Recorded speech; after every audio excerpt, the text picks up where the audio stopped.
Hai semua, hari ini kita akan belajar subtopik 6.2 pergerakan dan pertumbuhan manusia. Ada dua standard pembelajaran yang kamu akan belajar hari ini, iaitu yang pertama menerangkan fungsi sendi dan otot dalam pergerakan, dan yang kedua menjanakkan idea bagi masalah berkaitan sendi dan otot dalam kehidupan harian. Fungsi sendi dan otot. Sistem rangka dan otot membolehkan manusia bergerak. Pengecutan dan pengenduran otot rangka menghasilkan pergerakan. Otot rangka bertindak secara berpasangan dan berlawanan antara satu sama lain.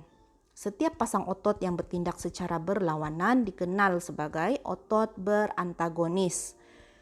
Ini kamu kena ingatlah, otot berantagonis. Pergerakan otot-otot ini membuatkan manusia boleh berjalan, melompat, berlari, berenang, merangkak dan mengangkat barang. Raja 6.12 menunjukkan pergerakan antagonis oleh otot. Okey, untuk aktiviti ini kamu boleh buat di rumah, simple sahaja. Kita cuba untuk bengkokkan lengan kita sekarang lah. Okey, cuba kamu bengkokkan lengan. Untuk makluman, otot biceps berada di bahagian atas lengan kita, di bahagian belakang adalah otot triceps.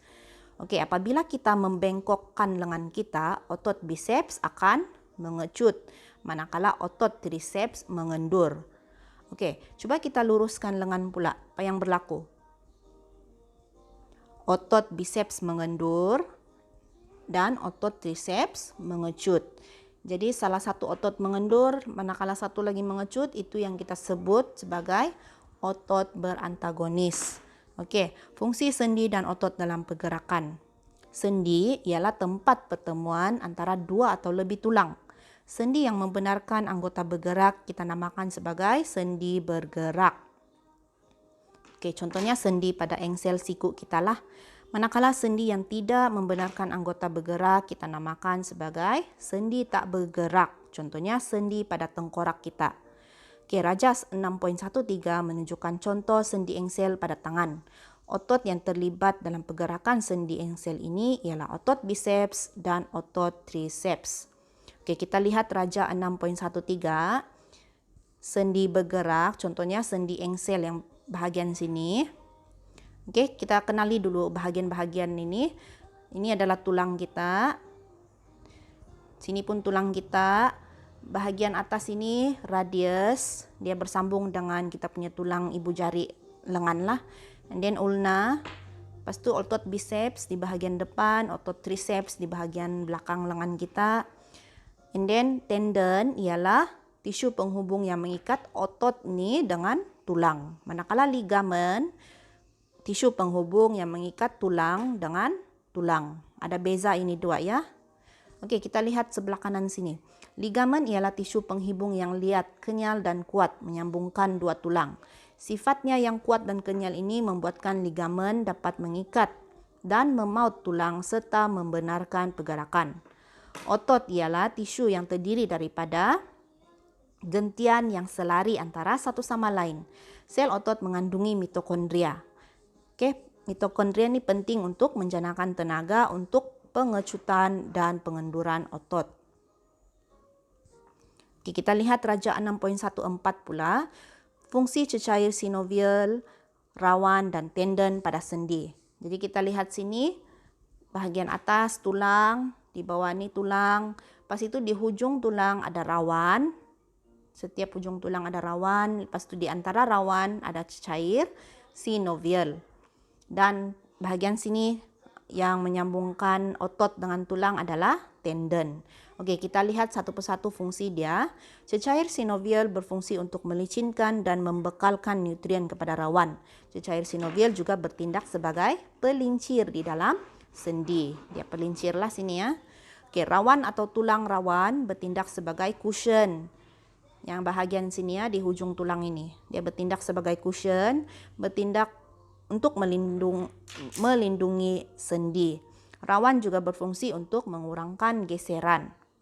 Tendon pula ialah tisu penghubung yang menyambungkan otot dengan tulang. Tendon terdiri daripada gabungan gentian yang bersifat kuat dan tidak kenyal. Daya pengecutan otot akan dipindahkan ke tulang melalui tendon.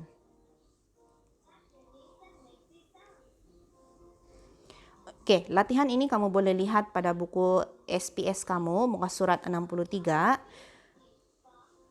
Lengan dibengkokkan, otot biceps mengecut dan otot triceps mengendur. Poin kedua, tendon menarik tulang radius ke atas menyebabkan lengan dibengkokkan. Okey, contoh ayat ini kamu boleh guna untuk menerangkan keadaan apabila lengan kita dibengkokkan. Jadi seterusnya apabila lengan diluruskan, otot triceps mengecut dan otot biceps mengendur. Tendon menarik ulna ke bawah dan lengan diluruskan. Okey, ada 3 kejayaan dalam sains yang kamu boleh terokai. Untuk hari ini ada 3 sahajalah yang info yang diberi, iaitu yang pertama pakar ortopedik, yang kedua ahli kiropraktor, yang ketiga ahli fisioterapi. Ahli ortopedik ialah doktor pakar yang merawat kecederaan seperti keretakan tulang, kecacatan tulang belakang atau penyakit kemerosotan tulang seperti osteoporosis. Pakar ortopedik membantu pesakit menjalani proses pemulihan sistem otot rangka. Ahli kiropraktor ialah pengamal perubatan komplementari yang berkaitan dengan diagnosis dan rawatan gangguan mekanikal, sistem otot, rangka dan tulang belakang. Dan yang terakhir, ahli fisioterapi dikenali sebagai juru pulih perubatan anggota atau pegawai pemulihan perubatan. Ahli fisioterapi membantu pesakit mengembalikan dan memastikan setiap fungsi fizikal pesakit berada pada tahap yang tinggi. Okey, contohnya satu orang itu dia telah melalui satu kemalangan. Jadi dia tidak dapat berjalan dan dia perlu proses pemulihan, dia dibantu oleh ahli fisioterapi inilah. Okey, itu salah satu contoh. So, itu sahaja dari cikgu untuk hari ini. Cikgu harap kamu faham. Sekiranya tidak faham, macam biasa kamu boleh ulang tengok video ini. Sekiranya masih tidak paham, boleh tanya cikgu terus. Okey, itu saja dari cikgu. Terima kasih semua.